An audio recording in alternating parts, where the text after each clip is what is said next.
Today we're going to be welding 6-inch pipe schedule 40, and we're going to be welding on the bottom of it. First, the spacing band. You don't need a very thick spacing band. I've got some people in the comments welding a gap that's 332. Way too big. But to each their own, however you're comfortable doing it. It is exactly 52 thousandths.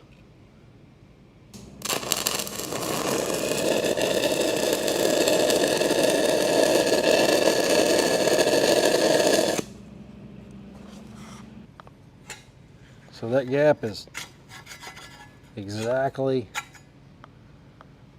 52 thousandths.